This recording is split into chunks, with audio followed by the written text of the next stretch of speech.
Բարի երեկո սիրելի հեռուստադիտողներ, 5-րդ եթերում հարցազրույցն է։ Այսօր զրուցելու եմ Պոլիտիկ.am կայքի գլխավոր խմբագիր Բորիս Մուրազիի հետ։ Պարոն Մուրազի, շնորհակալ եմ ինձ հրավիրելու համար։ Ձեզ եմ շնորհակալ հրավերի համար։ Պարոն Մուրազի, Նիկոլ Փաշինյանը հայտարարեց, որ թոշակները բարձրացնելու են 10,000 դրամով։ Հիշեցնենք, որ որոշ ժամանակ առաջ Նիկոլ Փաշինյանը հայտարարում էր, որ թոշակառուները պարզապես չեն իմանա, թե ինչպես ծախսել այդ 10,000 դրամը, հետևաբար այն բարձրացնելու կարիք չկա։ Ինչու հանկարծ մտքափոխվեց Նիկոլ Փաշինյանը։ Գիտեք, նախ սա առերևույթ կաշառք է թոշակառու ընտրողներին, եւ սա անթույլատրելի վարքագիծ է, բայց եկեք նկատենք, որ Նիկոլ Փաշինյանի այս վարքագիծը նորություն չէ։ 2021 թվականի ընտրություններից առաջ էլ եղել է նման որոշում, եւ եթե անկեղծ ասեմ, վերլուծաբան ընկերներից հետ եթերից դուրս հաճախ խոսում ենք ընտրությունների ժամանակահատվածի վերաբերյալ, երբ կնշանակվեն ընտրություններ, արդյոք ամիսներ առաջ, արդյոք հավանական են արտահերթ ընտրություններ թե ոչ, իմ կողմից գլխավոր փաստարկն այն էր, որ արտահերթ ընտրություններ չեն նշмарվում, քանի որ թոշակների վերաբերյալ նման որոշում չկար, որովհետև ավանդույթը հուշում է, որ եթե մոտենում են ընտրությունները, Նիկոլ Փաշինյանի կառավարությունը որոշում է բարձրացնել թոշակները։ Սա առերևույթ ընտրակաշառք է, ուրիշ բացատրություն չունի։ Մյուս կողմից ինչու հիմա եւ ինչու հենց 10,000 դրամ, հա, քարոզչական առումով Նիկոլ Փաշինյան բավական լուրջ հարված էր ստացել այդ 10,000 դրամի վերաբերյալ իր հայտարարությամբ, թե ինչ պիտի անեն թոշակառուները, հարցումներ, որոնք փողոցում են արվել ոչ միայն մեր կողմից, այլ մեդիաների կողմից, դա ցույց էին տալիս եւ Փաշինյանը ըստ էության փորձելու է մեղմել այդ քարոզչական ռուսեն ասած պրավալը, տապալումը, որ ինքը ունեցել այդ հայտարարության վերաբերյալ, բայց պիտի տխրեցնեմ Փաշինյանին, սա իր տապալված կամ իր վարկանիշը նվազեցնող հայտարարություններից մեկն է ընդամենը, որը ինքը փորձում է այսպես ջրել։ Թե որքանով դա կստացվի, դա դեռ հարց է, սարուն կարծում ընդդիմությունը իր անելիքները խոսելիքը պետք է ունենա եւ քաղաքացիներին պիտի հասցնել նրան, որ այս մարդը, որը դժգոհում էր նախորդ իշխանության ժամանակ մինչև 18 թվականը,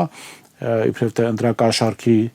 բաժանման մասով հիմա քաղաքացիներին փորձում է ձայները գնել 10,000 դրամով։ Սա ուրիշ բան չի կարող նշանակել ընտրություններից առաջ, հա։ Մենք նաև ունեցել ենք հրապարակումներ, որ համայնքներ, որտեղ խոշորացված համայնքներ, որտեղ նախկինում մինչև այս պահը չկար անվճար երթուղի ուսանողների համար եւ չգիտես ինչու փետրվարից որոշեցին անվճար երթուղի ուսանողների համար մտցնել։ Սա ապօրինություն է, սա լկտիություն է, սա պետական բյուջեի հաշվին սեփական քաղաքական թիմի համար ձայներ մուրալու գործընթացը, ինչը անթույլատրելի է։ Իսկ ինչ է կարծում, թոշակիների մասով արված ավելի վաղ արված իր հայտարարությունը շատ ավելի բացասական դիտվեց հանրության կողմից, հատկապես պարգևավճարների ֆոնին 3.5 միլիարդի չափ։ Ոչ միայն։ Նախ ասեմ նախորդ հարցին ավարտելու, հա, որևէ մեկը դեմ չի թոշակների բարձրացմանը։ Թոշակները այո պիտի բարձրացվեն, մեր թոշակառուները այո պիտի արժանապատիվ կյանք ունենալու հնարավորություն ունենան։ Եվ թոշակները միանշանակ պիտի բարձրացվեն եւ ոչ 10,000 դրամով, ավելի շատ պիտի բարձրացվեն։ Բայց երբ դու դա անում ես ընտրություններից 2 ամիս առաջ, դա չի կարող դիտարկվել ոչ ընտրակաշառք։ Սրա մասին էր խոսքը, ոչ թե որ թոշակները բարձրացում է վատ է, թոշակները էլ ավելի պիտի բարձրացվի։ Ես կարծում եմ ընդդիմության կողմից նման առաջարկներ կհնչեն, հիմնավորված առաջարկներ, հա, թոշակները բարձրացնելու։ Խոսքը ուղղակի այս զուտ ընտրական process-ից առաջ, 2 ամիս առաջ նման քայլի գնալն է։ Այո, կարող է եւ վստահ եմ կապված է նաեւ այդ իր հայտարարության հետ եւ նաեւ իրենց ստացած պարգևավճարների հետ այս հանրային process-ները, դժգոհությունը, որովհետեւ մարդիկ չեն հասկանում, թե սրանք ինչու են միլիոնավոր դրամների պարգևավճարներ ստանում։ Որևէ բացատրություն չկա։ Եթե վերցնում ենք մենք քաղաքացիական պայմանագրի 2021 թվականի նախընտրական ծրագիրը, մի կողմ թողնենք, որ շատ մարդիկ եթե չեն ուզում քաղաքական հարցերի շուրջ խոսեն, ասենք աշխարհաքաղաքականներ բան, Արցախի հարցը մի կողմ թողնենք։ Չնայած դա իրենց գլխավոր տապալումն է եւ հենց միայն սրա համար իրենց ուղղակի պիտի կառավարության շենքից դուրս շպրտել օրինական ճանապարհներով։ Վերցնենք մյուս կետերը, սոցիալական, տնտեսական, որևէ խոստում չի իրականացվել։ Այս մարդիկ տապալել են իրենց նախընտրական ծրագիրը, որը հետո դարձել է կառավարության ծրագիր, հա։ Հիմա եթե իրենք տապալել են իրենց աշխատանքը, ինչի համար են պարգևատրվում։ Ես լսեցի օրս ձեր եթերում, կարծում ձեր հենց հարցերին էր պատասխանում երկրորդ նախագահ Ռոբերտ Քոչարյանի գրասենյակի ղեկավարը Բագրատ Միկոյան շատ կարևոր դիտարկում արեց, որ նախարարների պարգևավճարները աշխատավարձերը պիտի բարձրանան, եթե նախարարը դիցուք ստանում է իր աշխատավարձի կրկնապատիկ պարգևավճարը այդ ամիս, ապա թոշակառու նպաստառուն պիտի կրկնապատիկ ավել թոշակ ու նպաստ ստանա, որովհետև հակառակ բարձրացումը հիմնավորումը ո՞րն է, որ մարդկանց կյանքը եթե չի լավացել, ինչի համար ես դու պարգևավճար ստանում։ Սա քաղաքացիները իհարկե դժգոհությամբ ընդունեցին եւ ճիշտ արեցին։ Եվ դա էլի ցույց տվեց, որ սրանք օլիգարխիկ իշխանություններ են, պետական միջոցները օգտագործում են իրենց գրպանները լցնելու համար, հնարավորինս շատ, հնարավորինս մեծ ծավալի եւ քաղաքացիների համար սա չի կարող ընդունել լինել, որովհետեւ մարդիկ հասկանում են, չէ, դա մեր հարկերից է գնում։ Դուք ասում եք օլիգարխիկ, իրենք օլիգարխիկ այդ օլիգարխ տերմինը կամ բնորոշումը փորձում են կպցնել ընդդիմադիր գործիչներին ու բոլորին տանել դեպի ռուսական կողմը, օրինակ ընդդիմությանը այդ պիտակն են, հա, կպցրել։ Ես չեմ ուզում իրանց պիտակ դինա, որովհետեւ Նիկոլ Փաշինյանը վաղը կարող է հայտարարել, որ ինքը հրաշալի բալետի պարուհի է, հա, բայց իր ֆիզիկական տվյալները հուշում են, որ առնվազն ինքը բալետի հետ կապ չունի, եթե բեմի բանվորչի կամ կուլիսի հետևում այդ բան պարանը քաշող չի, որ կուլիսները բացվեն, հա, օլիգարխիկ ասված ում նկատի ունեն։ Ասենք, եթե Գագիկ Ծառուկյանին նկատի ունեն, Նիկոլ Փաշինյանը 18 թվականին հայտարարել, որ այդ մարդը օլիգարխ չի, խոշոր սեփականատեր է։ Եթե Սամվել Կարապետյանին նկատի ունեն, Սամվել Կարապետյանը իր կապիտալը աշխատել է դրսում, իշխանական որևէ լծակ չի ունեցել այդ կապիտալը կուտակելու ընթացքում։ Մնացած ում մասին, ասենք չկան էլ գործարարներ, որոնք մասնակցում են կամ պատրաստակամություն են հայտնել մասնակցելու։ Իրատեսական են նման ձևակերպումներով հանրության շրջանում բացասական։ Դե իրենք ուզում են տպավորություն ստեղծել, թե ժողովուրդ ջան, այս մարդիկ հարստացել են ձեր հաշվին։ Իրենք այս պահին հարստանում են ժողովրդի հաշվին, ուզում են նման տպավորություն ստեղծել։ Իհարկե, Հայաստանում հարստացած մարդկանց հարստանալու ճանապարհի վերաբերյալ տարբեր հարցեր կարող են լինել ու պիտի լինեն։ Ի վերջո մենք պիտի որպես պետություն անցնենք կապիտալի վերջնական օրինականացման ճանապարհով, հա, եւ բոլորի կապիտալը պիտի լեգիտիմ լինի հանրության համար, որպեսզի հետո հարցեր չառաջանան։ Դա մեզ պետք է, բայց դրա գնահատական տվողը Նիկոլ Փաշինյանը չի։ Հասկանում եք։ Որովհետեւ միջև այդ Նիկոլ Փաշինյանը օրինակ պիտի պատասխանի հարցերի, թե ում միջոցներով, ինչ միջոցներով է պահել իր թերթը, ինչ միջոցներով է տպարան հիմնել, հա, ինչ միջոցներով է աշխատակազմ պահել։ Հետո Նիկոլ Փաշինյանն ուրիշ թիմագիստներ այդ հարցերին պիտի պատասխանեն։ Նիկոլ Փաշինյանն ու իր կառավարությունը չեն այդ հարցերը տվողները։ Եվ հետո ունենալ, ասենք, Սամվել Ալեքսանյան, որին 70 միլիոն դոլարի մաքսատուրքեր ներվեցին, 70 միլիոն դոլար, եթե Սամվել Ալեքսանյանին այդ մաքսատուրքերը չներվեին, այդքան գնար պետական բյուջե, կամ ընդհանուր բյուջե այդտեղից էլ գար պետական բյուջե, ամեն թոշակառուի կարելի էր 20,000 դրամով թոշակը բարձրացնել։ Երբ որ դու ունես Սամվել Ալեքսանյանին, խոսում ես ուրիշի օլիգարխ լինելուց, մի տեսակ ծիծաղելի է, որտեվ Հայաստանում աշխատած, կասկածելի, այդ թվում նաև Նիկոլ Փաշինյանի պնդում, կասկածելի ճանապարհներով միլիոններ դիզած Սամվել Ալեքսանյանը պարզվում է օլիգարխ չի, այ Ռուսաստանում աշխատած, հայրենիքին օգնած Սամվել Կարապետյանը օլիգարխ է։ Պարոն Մուրազի, անդրադառնանք նախընտրական իրավիճակին, Ազատություն ռադիոկայանը հանրայնացրել է մի նամակ, որը գրել է Արարատ Միրզոյանը, Բրյուսելին ուղղված, նա խնդրում է Եվրամիությանը Հայաստան ուղարկել արագ արձագանքման մի խումբ եւ կարծես թե այդ նամակին եւս պատասխանը հնչել է եւ հիբրիդային Կրեմլի ապատեղեկատվության դեմ պայքարող հիբրիդային արագ արձագանքման խումբ են ուղարկել ընտրություններին ընդառաջ, ապա հնարավոր է նաեւ մշտական քաղաքացիական առաքելություն։ Ինչի մասին է սա խոսում։ Ես ձեզ վստահեցնում եմ, եթե Կրեմլը, Վաշինգտոնը, Անկարան փորձեին Հայաստանում ապատեղեկատվության, հիբրիդային պատերազմի ծրագրեր իրականացնել, վստահաբար իրենք կօգտվեն Նիկոլ Փաշինյանի ծառայությունից։ որովհետև Հայաստանում ապատեղեկատվության գլխավոր մասնագետը Նիկոլ Փաշինյանն է, ստախոսության գլխավոր մասնագետը Նիկոլ Փաշինյանն է։ Եվ եթե իրենք իրականում պնդում են, որ Ռուսաստանը հիբրիդային պատերազմ է վարում կամ մեկ այլ երկիր, ապա այդ հիբրիդային պատերազմը հայ ժողովրդի դեմ վարվում է Նիկոլ Փաշինյանի միջոցով։ միջոցով։ Ռուսաստանում հակառակն են պնդում։ Այո, չնայած ես որ անկեղծ ասեմ, Ռուսաստանը այդ փափուկ ուժի գործիքներին այդքան էլ չի տիրապետում եւ մենք չենք տեսել որ Ռուսաստանը ուրիշ երկրներում ասենք հիբրիդ ասում են Տրամպին էլ է չէ օգնել որ վերընտրվել հետաքննություն արեցին ոչ մի բան չբարձվեց այսինքն սա նարատիվ է որ իրենք զարգացնում են որպեսզի թիրախավորեն տեսեք մի կողմից ուժեղացնում են հակառուսական տրամադրությունները, անբնական ուժեղացնում են, հանրության մեջ կեղծ տեղեկություններով, հորինվածքներով հակառուսական տրամադրություններ են առաջացնում։ Մյուս կողմից հիմնական իրենց մրցակիցներին կապում են ռուսական ուղղության հետ, որպեսզի այդ հակառուսականությունը արդեն տարածվի այս քաղաքական ուժերի վրա։ Բայց ես կարծում եմ հանրությունը շատ բան արդեն տեսնում է, հանրությունը շատ բան հասկանում է։ Եվ իշխանություններն էլ հասկանում են, որ իրենք առանց կոպիտ միջամտությունների, առանց խիստ օրինախախտումների, առանց սահմանադրական կարգի տապալման վերընտրվելու օրինական հնարավորություն չունեն։ Ես չեմ ասում չեն կարող, իրենք կարող են մարդել սպանել, սահմանադրություն էլ տապալել, աթոռը փորձել պահել, բայց թե դա ինչ հետևանքների կբերի, ես չեմ կարող ասել, վստահ եմ իրենց համար լավ հետևանքների չի բերի, ոչ էլ մեր պետության համար։ Իսկ Եվրամիության կողմից այդպիսի խումբ ուղարկելը արդեն միջամտություն չի։ Ոչ միայն եւ Եվրամիության կողմից ուղարկել է եւ Հական Ֆիդանի կողմից այդ հայտարարություն անելը եւ Ջեյդի Վենսի կողմից այդ հայտարարությունը անելը։ Ես բայց կուզեմ մի բան նկատել, եթե նկատել եք իրենց քարոզչական հիմնական թիրախը երկրորդ նախագահ Ռոբերտ Քոչարյանն է, չնայած նրան, որ փորձում են ստեղծել տպավորություն, որ ընդդիմությունում այլ ուժ կա, որը ավելի շատ ձայներ ունի։ Եթե անգամ այդպես է, տրամաբանական է, թե ինչու են իրենք, հա, եւ Եվրամիության ֆինանսավորման պես գործողները եւ Ամերիկայի ֆինանսավորման պես գործողները թիրախավորում հիմնականում Ռոբերտ Քոչարյանին, որովհետեւ այդտեղ կա պարզ մի բացատրություն։ Իրենք հասկանում են,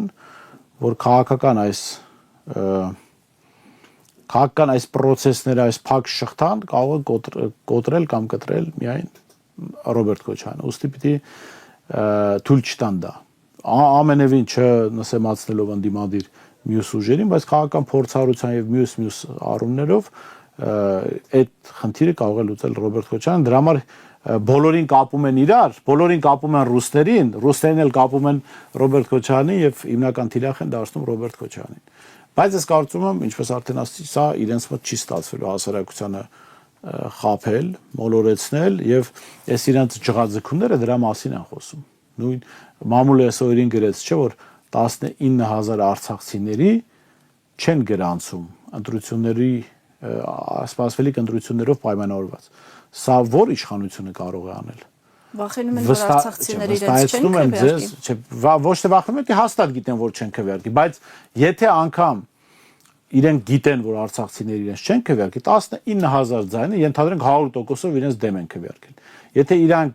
վստահ լինեն այն հայտարարություններին, որ անում են, որ իբրև թե իրենք 50+ ունեն, 60% ձայն ունեն, այդ 19000-ը ոչ մի էական տոկոս չի փոխում։ Այսինքն իրենց վիճակը այնքան ծանր է, ի վերջո 19000-ի այնպես չի 100%-ը գնալու է ընտրության։ Ասենք սովորաբար 50, լավագույն դեպքում 55%-ը կարող է գնալ, չէ՞։ Խոսքը, այսինքն 8-9000 մարդու մասին է։ Եվ ԿՊ-ն պայքարում է այդ մարդկանց քվեն իր դեմ շփոթագործվելու համար։ Այսինքն ինքը իրենք վախենում են արդեն անգամ 8-9000 մարդու ձայնից։ Սա ցույց է տալիս, թե ինչքան ծանր է իրենց վիճակը։ Սրանք ցուցիչներ են, որ շատ ուղիղ չեն, ասենք հրապարակային ասված չեն, բայց այդ գործողությունները շատ կարևոր բաներ են ցույց տալիս։ Մի իշխանություն, որը հայտարարում է, որ ինքը 60% կամ 50+ աջակցություն ունի, 8000 ձայնից վախենում է, չէ՞, չի վախենում, չէ՞։ Ես չգիտեմ քաղաքական ուժ, որը վստահ է, որ ինքը 50+ ստանալու է, այո, կուզի, որ 8000 ձայն ստանա ավել, բայց ուժ, որը կարծում է, որ ինքը 50% ունի ու վախենում է, որ 8000 ձայն կարող է պակաս ստանալ, այդ նշանակում է այդ ուժը 50% չունի։ Եվ այդ ուժը իր պարտությունը կապված անգամ մի քանի հազարի մասնակցությունից։ Նախարար Գևորգ Պապոյանը ընտրողներին որոշել է համոզել ընտրել իրենց հետևյալ ձևակերպմամբ. եթե հունիսի 7-ին չընտրվի ԿՊ-ն, չենք ունենա թրիփ, չենք ունենա խաղաղություն։ Որքանով է համոզիչ այս Ես միջև այդ պնդումներին պատասխանելը ֆեյք հանրապետական Գևորգ Պապոյանին խորհուրդ կտամ գնալ բացել մաթեմատիկայի դասագիրքը, ընդ որում առաջին երկրորդ դասարանի եւ սովորել, որ 5 անգամ 520 չի անում 1100։ Հենց դա սովորեց, արդեն կարող է տրիպից էլ խոսել, մնացածից էլ խոսել, այսինքն մարդ տարական բաներ չգիտի, ինքը պնդում է թե տրիպը ոնց պետք է լինի, խաղաղությունը, ինքը ինչ կապ ունի խաղաղությանը։ Ես վստահ եմ իշխանությունը որ փոխվի, երբ փոխվի։ Գևորգ Պապոյանը ասել է, որ ինքը արդեն ֆեյք ԿՊ-ական է, ասել է ստիպել այն ժամանակ ոնց էր ասում, իրեն ստիպել են, որ ինքը հանրապետական է մտել ճուզելով։ Հիմա էլ կասի Նիկոլ Փաշինյանը զենքը դրել էր գլխիս, մտել եմ ԿՊ։ Այսինքն անլուրջ մարդ է, սրա հայտարարությունները քննարկել, ինչ-որ վերլուծություններ անել, կարծում անիմաստ է, ես իրեն խորհուրդ եմ տալի անպայման գնալ բացել մաթեմատիկայի դասագիրքը։ Իմ տղան որ մանկապարտեզա գրում, այդ թիվը ճիշտ հաշվեց, բայց իմ տղան նախարար չի։ Իսկ նման բնդումները հանրության մոտ որքանով են արժանահավատ։ Իրենք ուզում են ստեղծել տպավորություն, որ իրենք խաղաղության բաներն են։ Մունետիկներ։ Այո, որ խաղաղությունը իրենց հետ է կապված։ Սա ես մի սիրելի պերսոնաժ ունեմ, հին երևանցիները, ես իրենցից եմ լսել, հա։ Դա երբ որ Նիկոլ Փաշինյանն ու ԿՊ-ականները խոսում են խաղաղությունից, դա ոնց որ Երևանյան այդ հայտնի պերսոնաժ ջունգլի անոն խոսի, ասենք բարոյականությունից։ Ասի, այ որ ես լինեմ կանանց եւ տղամարդկանց բարոյականության պատասխանատուն, մենք ավելի բարոյական կլինենք։ Բայց եթե դու ավելի բարոյական լինեիր, քո անունը ջունգլի անո չէր լինի։ Իսկ եթե դուք խաղաղության հետ կապ ունենայիք, ԿՊ-ում չէիք լինի։ 3-4 պատերազմ բերած, այդ պատերազմի հետևանքով հազարավոր զոհեր բերած, տարածքներ կորցրած, հա, ինքնիշխան տարածքներ Ադրբեջանի վերահսկողության տակ հանձնած, Ադրբեջանի առաջ քաղաքական իմաստով ծնկի եկած, Ալիևի բոլոր պահանջները կատարած մարդիկ ասում են խաղաղություն ենք բերելու, բայց դա խաղաղություն չի, կներեք։ Խաղաղություն իհարկե մեզ պետք է։ Հայաստանի Հանրապետությանը խաղաղություն պետք է։ Եվ այստեղ էլի վերադառնալու ենք այդ մասնակից քաղաքական գործիչներին, հանրությունը, այսինքն ոնց է նայելու։ Հանրությունը նախ նորությունների նկատմամբ այդքան վստահությամբ չի մոտենում, չեմ ասում այդ նորությունները լավն են կամ վատն են քաղաքական ուժերի գործիչների իմաստով։ Բայց հանրությունը 2018-ին հայտնվելով այս 18-ից հետո այս իրավիճակում ինքը ուզում է փորձված գործիչ։ Նորմալ հանրությունները այդպես են ուզում, հա։ Հիմա նայելու է մասնակից ուժերից լավ ով կարող է երաշխավորել խաղաղություն։ Ես կարծում հանրության adekvat մասը նայելու է Ռոբերտ Քոչարյանի կողմը ու տեսնելու որ այդ 10 տարի խաղաղ է եղել։ Իր խնդիրներով հանդերձ, այդ սրբագրում չեն կանում, հա, ասելու որ իդեալակա, որտեղ որ իդեալական լիներ, մենք երևի թե այստեղ չենք հասնի։ Իր խնդիրներով հանդերձ խաղաղություն այդ 10 տարին է եղել։ Հիմա դա պատմական փաստ է։ Ընդունենք, չընդունենք Ռոբերտ Քոչարյանին, դեմ լինենք, կողմ լինենք, հա, պատմական փաստը ասում է խաղաղություն այս տարիներին է եղել։ Մյուս կողմից նայելու են թե որ ղեկավարն է, փորձ ունեցող մարդն է, հա, Հայաստանի շահերը առաջ տանեն։ Ու էլի անկեղծ եմ ասում վերադառնալու են Ռոբերտ Քոչարյանին, հիմա բացատրեմ ինչու, որովհետև տեսեք մենք հիմա անդադ քննարկում ենք Փաշինյանին, չէ, որ բանի իր քաղաքական շահերից ելնելով զիջում է Հայաստանի այս շահը, ճանապարհ է տալիս, տարածք է տալիս, Արցախ է հանձնում, ճանաչում է Ադրբեջանի մաս, չէ։ Այդ ամենը անում է ինչի համար։ Հանուն իր աթոռի եւ իշահ օտար պետությունների։ Մենք այս 30 քանի տարվա մեջ այդ մի օրինակ ունենք, ընդ որում սա բացառիկ օրինակ է, ես կարծում սրա մասին զարմանում եմ ինչու շատ չի խոսվել հենց երկրորդ նախագահի թիմի կողմից, ասենք Իրան-Հայաստան գազամուղը։ Հասկանաք մարդը ինչքան հմուտ պիտի լիներ եւ ինչքան ջանք պիտի դներ, որ իրականացներ մի պրոյեկտ, որին աշխարհակաղակական երկու կենտրոններ իրենց շահերից ելնելով պիտի որ դեմ լինեին։ Միացյալ Նահանգներ, Ռուսաստան։ բայց այդ պրոյեկտը իրականացվել է։ Տեսեք, այսինքն սրա բացառիկությունն ինչու՞մն է, որ մարդը հաստորեն կարողացել է Հայաստանի շահը սպասարկել անգամ այն պարագայում, երբ դա հակասել է մեծ պետությունների շահերին։ Բայց այդ երկու պետությունների հետ փոխհարաբերություններում էլ ոչ մի բան չափել, հա, այսինքն դու այդ պետություններին կարող ես ամենևին Միացյալ Նահանգների, Ռուսաստանի դեմ թշնամություն, ես անգամ եթե անկեղծեմ Թուրքիայի դեմ թշնամության կոչ չեմ անում, ես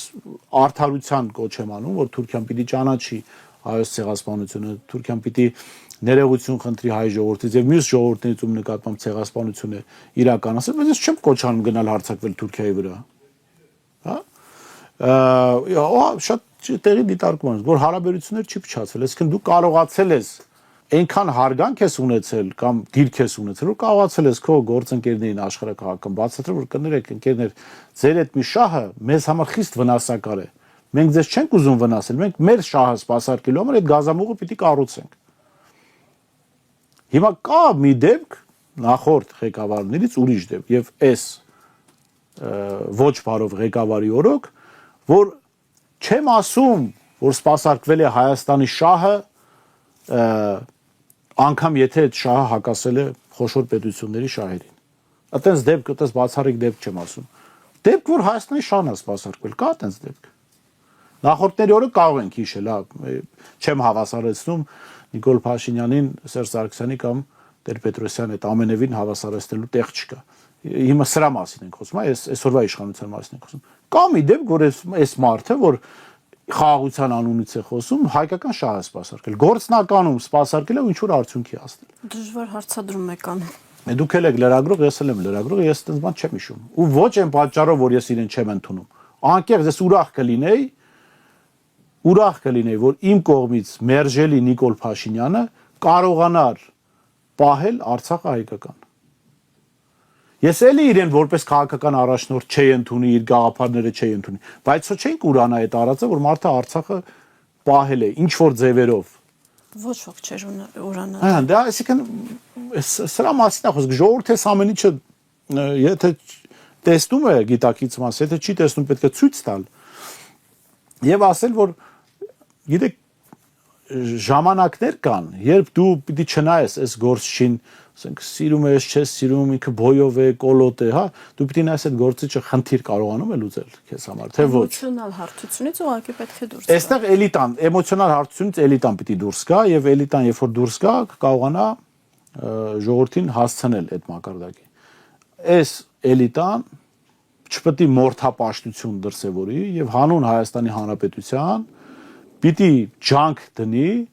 որպեսզի իշխանության գա մարդ, որը կարող է Հայաստանը այս վիճակից հանել։ Նախորդ հարցերի պատասխանների ժամանակ արդեն ասացի այդ մարդը ով է։ Պարոն Մուրազի,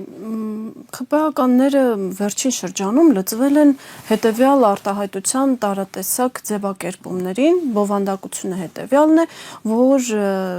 ընդդիմությունը սպառնում է Գյումրի 2 սցենարը կրկնել խորհրդարանական ընտրությունների ժամանակ։ Արդյոք սա եւս հերթական անգամ իրենց վախերի դրսևորումն է։ Իհարկե, սա այն 8000 արցախցիների հավանական քվեարկող արցախցիների օրինակներից մեկն է, նման օրինակ է։ Որովհետեւ եթե դու 50+ ունես, ի՞նչ կապ ունի, քանի են դիմադիր ուժերն իրար միանալու։ Դու 50+ ունես, չէ՞, ասենքն ընտրողների թիվը, մասնակիցների թիվը լինելու 100%։ Եթե դու 50+ ունես, Նիկոլ Փաշինյան եւ քաղաքացիական պայմանագիր, ապա անդիմադիր 6 ուժ, 10 ուժ, 20 ուժ միանան իրար, դա 50+ չի լինելու։ Լինելու է մաքսիմում 49, չէ՞։ Բայց ինչի՞ց եք վախենում։ Վախենում եք, որովհետեւ գիտեք, որ 50+ չունեք։ Իսկ ինչի են պատրաստ։ Ոչ միայն գիտեք, որ դուք 50+ չունեք, դուք գիտեք, որ հավաքական ընդդիմությունը ունի 50+ եւ դուք չեք կարողացել ստեղծել սատելիտներ, որոնք կարող են մոլորեցնել ժողովրդին։ Փորձել եք, բայց չեք կարողացել։ Գյումրիում տապալվեցին այդ սատելիտները, Վաղարշապատում տապալվեցին այդ սատելիտները, այսինքն Փաշինյանը քաղաքականապես այնքան զրոյացված է, որովհետև ցանկացած իշխանություն կարող է, ձեզ ասեմ, սատելիտ աճացնել, ցանկացած իշխանություն, բայց սրանք այնքան ապաշնորհ ու ընկած են, սատելիտ էլ չկարողացան աճեցնել։ իրենք հազիվ իրենց տոկոսներն են փորձելու պահել, ինչ սատելիտի մասին է խոսքը։ Դրա համար հիմա եկել է այս խոսակցությունը, որ անդիմությունը ուզում է միավորվի, եղբայր դուք եթե 50+ ունեք, ինչ կապ ունի, անդիմադիր քանի ուժ է ուզում միավորվել։ Ձեզ ինչ։ Դուք պետք է հանգիստ լինեք, որտեղ 50+ ունեք, որտեղ չունեք 50+։ Սա ժողովուրդը պետք է իմանա, որ այս մարդիկ չունեն 50+։ Եվ ձեզ ասեմ, Հայաստանի այս պահին լավագույն շահից եւ այս համանadrության բարագում լավագույն շահից է բխում, որ լինի հենց կոալիցիոն կառավարություն, անկախ նրանից ով կլինի վարչապետը, ես իմ դիտարկումներն ասեցի, լինի կոալիցիոն կառավարություն, որտեղ այս համանadrությունը իր էությամբ դիկտատոր ծնող համանadrություն է։ Մենք պիտի կոնսենսուսային իրավիճակ ունենանք, միջև այս համանadrության փոփոխությունը, որպեսզի նոր, այսպես բռնաճնշումների ալիք, նոր այսպես անկախ անձից ով էլ որ հայտնվի իշխանության, ինքը կարող է ինչ որ պահի այս համանadrության գերին դառնալ։ Եթե բացարձակ իշխանություն ունենա։ Եվ Հայաստանի այս պահի լավագույն շահը թելադրում է, որ լինի հենց կոալիցիոն կառավարություն։ Իրենք չեն ուզում, որ Հայաստանը այդ շահը սպասարկվի։ Պարոն Մուրազի, անդրադառնանք Արարատ Միրզոյանի մեկ այլ հայտարարության, նա ևս մեկ անգամ անդրադարձել է ատոմային էներգիայի շահագործման հիմնախնդիրներին, նշելով, որ ներկայիս ԱԵԿ-ի գործունեությունը երկարացվել է մինչև 2036 թվական եւ զուգահեռ իրենք դիտարկում են մոդուլային ատոմական կառուցելու հարցը, այս պահին փորձում են հասկանալ, թե որ երկրի հետ կարող են համագործակցել, սակագներ եւ այլ դրա հետ փոխկապակցված այլ հարցեր։ Մենք հիշում ենք նաև ուրեմն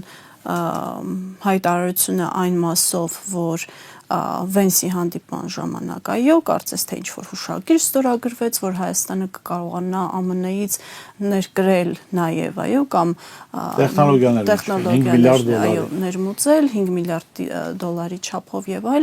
այն կարծես թե սխալ բովանդակությամբ մատուցեցին հանրությանը։ Ամեն դեպքում այս մոդուլային ատոմականն ինչի մասին են, որում այն դեպքում, երբ որ ԱՄՆ-ում փորձարկում է եղել, որը կիսատ է մնացել, փակել են անհաջող հետևանքներ։ Տեսեք, ես շատ խորը մասնագիտական չեմ մտնի, որտեվ միջուկային ոլորտի մասնագետ չեմ, բայց խոսել եմ մասնագետների հետ, էներգետիկ ոլորտի մասնագետների հետ եւ իրենց խորհուրդը որոշ թվեր մոտս ֆիքսել են, որոնք արժի բարձրացնել։ Նախ միջև այդ թվերին անդրադառնալ պետք է ասել, ես խորհուրդ եմ տալի Նիկոլ Փաշինյանին այս մոդուլային ատոմակայանը տեղակայել Վանաձորի ինքնաթիռների արտադրող գործարանի եւ ակադեմիական քաղաքի արանքում, դե միտեղ։ Լավ կլինի այն լվացքի մեքենայի գործարանից մի քիչ աճ պահեն, որ անվտանգ լինի, էլի։ Այս մարդիկ, որոնք այս 8 տարի է տարբեր գործարաններ բացել են, այդպես էլ այդ գործարանները չեն աշխատել, անգամ խոսք տվեցին մի ծրագիր, որը պապուասներն են անգամ իրականացնում, ասենք կոկորդիլոսաբուծարան խոսք տվեցին, դա էլ չկարողացան, չէ՞ անել։ Հայտնի կոկորդիլոսագետ, այսինքն կա մի ծրագիր, որ այս մարդիկ կյանքի են կոչել, որ մենք կարծենք, թե սրանք ատոմական էլ կարող են կառուցել։ Ի վերջո միջուկային ոլորտը, ես ձեզ ասեմ, տագետների տեղը չի։ Ես ձեզ վստահեցնում եմ, որ օրինակ, եթե Հայաստան ուզենա ատոմական կառուցել այս իշխանությամբ, մագատեն կարող է արգելի ատոմային էներգիայի այդ կազմակերպությունը։ Ասենք այս տագետներին այս տեխնոլոգիան տալիս եք, որ ասենք պայթեցնեն տարածաշրջանում, ասենք Նիկոլ Փաշինյանից բռնցած, բոլորով ավարտված թունավոր սունկ դառնան։ Չէ, անկեղծ էլ ասենք դուք մագատեի ղեկավարն եք։ Ասում են, այնտեղ տալիս են զեկուցագիրը, թե ինչպիսի իշխանություն է Հայաստանում, եւ ասում են մենք իրենց չփորձարկված մոդուլային ատոմական ենք ուզում տալ։ Ասել ոչ մի տվեք, դուք փորձանք չեք։ Այսինքն այն տապալված է ձախողման դեռևս կյանքի չկոչված։ Քանի որ ԿՊՆ է նախաձեռնում, մեկ եւ երկրորդը, քանի որ դա փորձարկված չի անգամ Միացյալ Նահանգներում։ Եթե դա այդքան լավ ծրագիր է, թող Միացյալ Նահանգները ահռելի տարածքներ ունեն, իրենց տարածքների վրա փորձեն, 10 տարի կտեսնենք, որովհետեւ մեկը չի ասում, մենք դեմ ենք Միացյալ Նահանգների տեխնոլոգիաներին, չէ, այդպեսի բան չկա։ Մենք չունենք այդ տեխնոլոգիաները, մենք պիտի բերենք այդ տեխնոլոգիաները որևէ երկրից։ Առաջինը փորձարկված լինելը, թող իրենց երկրի, իրենց ժողովրդի վրա փորձարկեն, կտեսնենք։ Եթե փորձարկումը անցավ, արդեն կարելի է դնել համեմատության ռուսական եւ չինական ատոմականների հետ մոդուլային, որտեղ ռուսականը փորձարկված է։ Կդնենք արդեն կգա երկրորդ կոմպոնենտը, որով պիտի հաշվենք այդ ատոմականները մեզ պետք է թե չէ գինը։ Ռուսական ատոմակայանը մոդուլային այն հզորությամբ, որ մենք այսօրվա 400 մեգավատ ունենք հայկական ատոմակայանը, մեզ համար կարժենա 1 միլիարդ 200 միլիոն դոլար։ Տարբերությունը զգալի է։ Ամերիկյանը կարժենա 5-ից 6 միլիարդ։ Այսինքն Ընդ որում 4.5 անգամ, հա, թանկության մասին է խոսքը, փորձարկվել է, ասենք լավ, 10 տարի հետո փորձարկվել է, քննարկում ենք արդեն, հա։ Գալու է գինը, էլի հասկանանք, որ մեր ժողովրդի լավագույն շահից բխում 5 անգամ ավելի էժան փորձարկված ատոմակայան բերել։ Որովհետև սիրելի ժողովուրդ, այդ ատոմակայան բերելը, ասենք 5 անգամ թանկ, դա միայն այն չի, որ դու միանվագ պետության վզին, հասարակության վզին 5 միլիարդի հասնող, 5-6 միլիարդի հասնող վարկ ես ավելացնելու։ Դա միայն դա չի նշանակում, դա նշանակում է, որ էլեկտրաէներգիայի սակագինը 5-6 անգամ ավելի շատ է թանկանալու, քան ռուսական առաջարկի փարագայում։ Հիմա մարդիկ թող իրենք իրենց պատասխանեն, ես սա արդեն հասարակությունը ինքը իր մեջ կարող է պատասխանել։ Ինքը պատրաստ է 5-6 անգամ ավելի շատ վճարել հոսանքի համար։ Տեսեք, այն որ այս ատոմակայանը պիտի փոխարինվի, դա քննարկվում է, դա քննարկելու հարց չի, եւ մենք պիտի ունենանք նոր ատոմակայան։ Ռուսականի պարագայում ենթադրում ենք, ասենք X թանկացում կլինի այսօրվա սակագնի վրա, ամերիկյանի պարագայում լինելու է 5x։ Ենթադրենք հիմա 50 դրամ է, ռուսականի պարագայում թող լինի, ասենք, օրինակ թվեր են բերում, հա, կոնկրետ թվեր հաշվարկի չի, ասենք 100 դրամ, հա, ամերիկյան առաջարկի պարագայում լինելու է 350 դրամ։ 300-350 դրամ, եթե 5-6 անգամ թանկացում հաշվենք։ Հիմա մարդիկ եթե պատրաստ են դրան, տնտեսական վիճակը թույլ է տալիս, ուղղակի որոշել ենք ամերիկացիներին լավություն անել, կարելի է ասել լավություն անենք, բայց մենք այդ հնարավորությունը չունենք լավություն անելու։ Նիկոլ Փաշինյանը կարող է իր վերընտրության հետ կապված Միացյալ Նահանգներից որոշակի երաշխիքներ ստանալ, աջակցություն ստանալ, մի քիչ գուցե փող ստանալ, կարող է Միացյալ Նահանգների դեսպանատան միջոցով իրենց գործակալական ցանցին էլ հրահանգ գա, որ օգնեք Նիկոլ Փաշինյան։ Նիկոլը դրա համար կարող է 10 միլիարդ էլ պարտք դնել Հայաստանի վզին, բայց հայ ժողովրդին դա պետք է։ Հայ ժողովրդին պետք է Նիկոլ Փաշինյանի նման վարչապետ ունենալու համար հերիք չի տարածքներ, ինքնիշխանություն, հա, արժանապատվություն կորցնել, մի հատ էլ ֆինանսական կորուստներ կրել։ Պարոն Մուրազի, մեր զրույցի վերջում ուզում եմ անդրադառնալ նաև ներքին գործերի նախարարությունում աղմկալից այս պաշտոնազրկումների հետ կապված, ուրեմն Վարդան Վարդանյան, Կարեն Հակոբյան եւ Պարեկային ծառայության ղեկավար Արթուր Խուդինյանը ազատվել են իրենց զբաղեցրած պաշտոններից։ Մենք տեսնում ենք, թե վերջին շրջանում կամ տարիներին Հայաստանում ինչ սարսափելի աճ են գրանցում հանցագործությունները, հատկապես զենքի կիրառմամբ, վերջերս նաև խմբակային օրը ցերեկով դպրոցի հարևանությամբ, նույնիսկ տեսանյութում երևում էր, որ մեկը ավտոմատ է ձեռքին պահել, եւ կարծես թե գտել են պատասխանատուներին, թե նրանք ընդհանրապես քավության նոխազներ են։ Տեսեք, այս մարդիկ պատասխանատուներ չեն։ Այս մարդկանց ես դատապարտում եմ իրենց հակաիրավական վարքագծի հետ կապված քաղաքական ակտիվիստերի, հանրային գործիչների նկատմամբ, ի վերջո իրավապահ համակարգի, այսպես կոչված իրավապահ համակարգի ներկայացուցիչ։ Բայց այս մարդկանց տապալումը կապ չունի իրենց որոշումների հետ։ Ի վերջո իրավապահ համակարգը, հա, եւ ոստիկանություն եւ ԱԱԶ-ն եւ դատախազություն եւ քննչականը կարող են մի կարգավորման մեջ լինել, կամ պահում են օրենքը, հա, կամ ապօրինություններով են զբաղվում, այսինքն քաղաքական հետապնդումներ են անում, գործեր են շինում, կարում, սարքում, մարդկանց նստացնում են, իրենց ընտանիքներից են զրկում, առողջությանը վնաս են հասցնում, չէ՞։ Հիմա այս պարագայում, առաջին պարագայում, եթե պահվեր օրինականությունը, Նիկոլ Փաշինյանը պիտի վաղուց ձերբակալված, կալանավորված, դատապարտված լիներ, որտեղ օրենքն է այդպես թելադրում։ Հիմա այս մարդկանց կարգավորումը դրել են երկրորդ կարգավորման տակ, գործել ապօրինություններ հանուն Նիկոլ Փաշինյանի իշխանության պահպանման։ Չի կարող ոստիկանությունը, իրավապահ համակարգը նաև երկու ռեժիմով գործել, համ պահել օրինականություն, համ օրինախախտումներ անել, խախտել օրենքը։ Ինքը կամ պետք է օրենքը պահի, կամ խախտի օրենքը։ Հիմա եթե դու այս մարդկանց դրել ես այդ կարգավորման տակ, ռուսերեն խոսքը նաստրոյկեքը դրել ես, որ օրինախախտմամբ զբաղվեն։ Ոնց ես դու պահանջում, իրանք էլ են կրիմինալ, ոնց կրիմինալի դեմ պայքարեն։ Այլ բան, որ ստեղ կարող է ներկրիմինալ պայքար, ասենք այդտեղ գողականներն ու ոստիկանները հավաքվեն իրար վրա կրակեն։ Բան կարող է լինել արդեն ազդեցության զոնաների բաժանման բան տեսանկյունից, բայց իրենք չեն կարող կրիմինալի դեմ պայքարել, որ զուտ նրանք կրիմինալ են։ Իրենք ազդեցության ոլորտների մասով կարող են իրար դեմ պայքարել։ Այս իրավապահ համակարգը փաստաթղթավորված, թղթեր ունեցող, օրինական զենք կրելու իրավունք ունեցող կրիմինալ համակարգ է։ Քաղաքական հետապնդումների գործիք։ Եթե դուք ուզում եք հանցավորությունը նվազի, դուք պիտի փոխեք քաղաքական իշխանությունը, որը իրավապահ համակարգին տա օրինական պատվեր,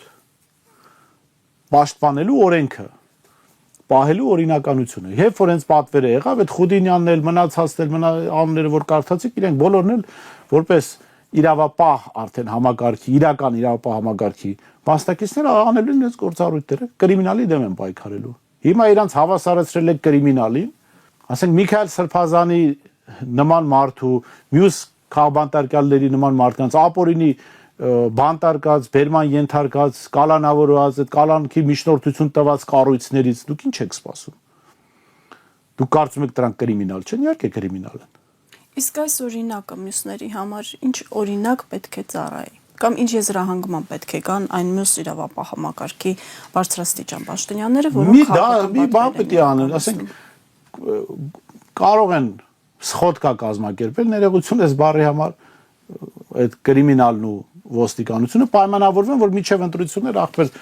մեկը իրար հետ ենք էլի մենք եւ կրիմինալ եւ ոստիկանությունը իրար հետ ենք եկեք չխանգարենք իրար ընտրություններից հետո ով ինչ կուզի կանի սենց սա այս պայմաններում միակ լուծումն է իրենց համար